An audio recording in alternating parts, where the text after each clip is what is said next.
অন্তর্বর্তী সরকারের প্রধান উপদেষ্টা হিসেবে আজ আমি আপনাদের কাছ থেকে বিদায় নেবার জন্য উপস্থিত হয়েছি। দীর্ঘ 17 বছর পর একটি উৎসব মুখর, অংশগ্রহণমূলক ও শান্তিপূর্ণ জাতীয় নির্বাচন সফলভাবে সম্পন্ন করার জন্য এই নির্বাচনের মাধ্যমে জনগণ, ভোটার, রাজনৈতিক দল, প্রার্থী, নির্বাচন সংশ্লিষ্ট প্রতিষ্ঠান ও আইনশৃঙ্খলা বাহিনী সম্মিলিতভাবে একটি প্রশংসনীয় নজির সৃষ্টি করেছে।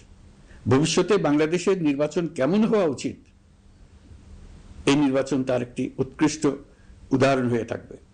প্রিয় দেশবাসী, বিগত 18 মাস আমার উপর অর্পিত দায়িত্ব নিষ্ঠার সাথে পালন শেষে একটি নির্বাচিত সরকারের কাছে দায়িত্ব হস্তান্তরের প্রাক্কালে অন্তর্বর্তী সরকারের প্রধান উপদেষ্টা হিসেবে আজ আমি আপনাদের কাছ থেকে বিদায় নেবার জন্য উপস্থিত হয়েছি। আজ বিদায়ের দিনে 5ই আগস্টের কথা স্মরণ করে আপনাদের কিছু কথা বলব। কি মহা মুক্তির দিন ছিল সেদিনটি, সে কি আনন্দের দিন। বাংলাদেশিরা দেশে বিদেশে যে যেখানে ছিল আনন্দে চোখের পানি ফেলেছিল।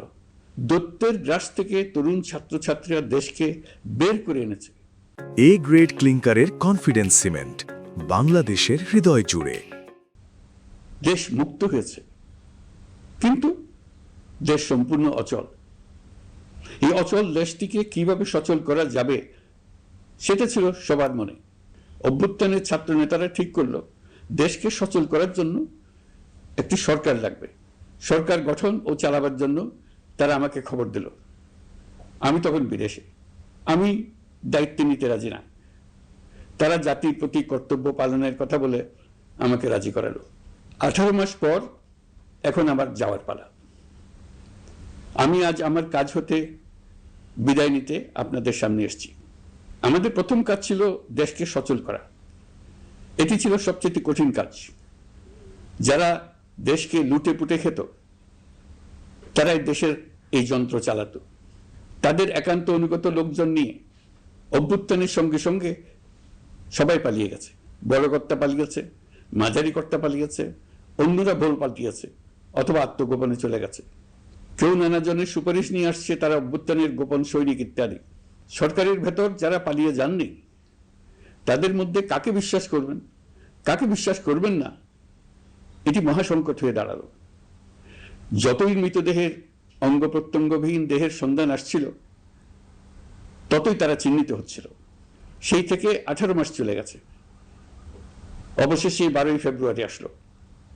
1.5 যুগ পরে দেশে একটি জাতীয় নির্বাচন এবং ব্যাপক সাংবিধানিক পরিবর্তনের জন্য সর্বসম্মত জুলাই সনদের উপর গণভোট অনুষ্ঠান হলো। এই নির্বাচনে উৎসব মুখর পরিবেশ, দেশের সর্বত্র একটা ঈদের পরিবেশ ছিল যা আমাদের ইতিহাসে স্মরণীয় হয়ে থাকবে। এই প্রতিদ্বন্দ্বিতামূলক নির্বাচনে যারা জয়ী হয়েছেন তাদের আমি অভিনন্দন জানাচ্ছি। যারা পরাজিত হয়েছেন তাদেরকেও আমি অভিনন্দন জানাচ্ছি। হার জিতই হলো গণতন্ত্রের সৌন্দর্য। যারা জয়ী হয়েছেন তারা মোট ভোটের প্রায় অর্ধেক পেয়েছেন। যারা জয়ী হতে পারেননি তারাও মোট ভোটের অর্ধেক পেয়েছেন। যারা জয়ী হতে পারেননি তারা এই জেনে আশ্বস্ত হবেন যে প্রায় অর্ধেক ভোটার আপনাদের উপর আস্থা রেখেছে। আগামী দিন নতুন সরকার দায়িত্ব গ্রহণ করবে। এর মাধ্যমে আমাদের 18 মাসের দায়িত্বের সমাপ্তি হবে।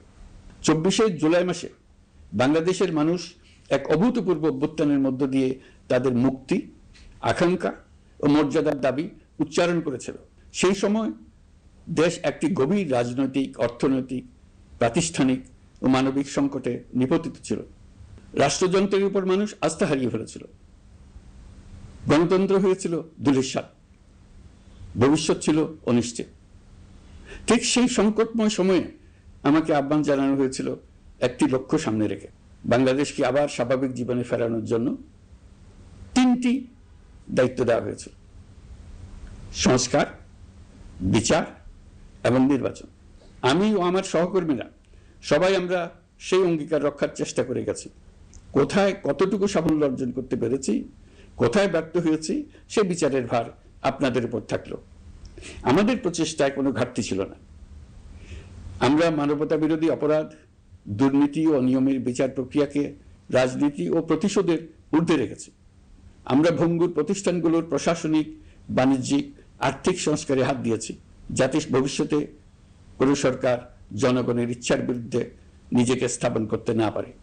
আর সর্বোপরি আমরা একটি উৎসবমুখর, অবাধ, নিরপেক্ষ, শান্তিপূর্ণ, পরিচ্ছন্ন ও বিশ্বাসযোগ্য জাতীয় নির্বাচনের আয়োজন করেছি, যার মাধ্যমে জনগণ আবার তাদের ভোটাধিকার ফিরে পেয়েছে।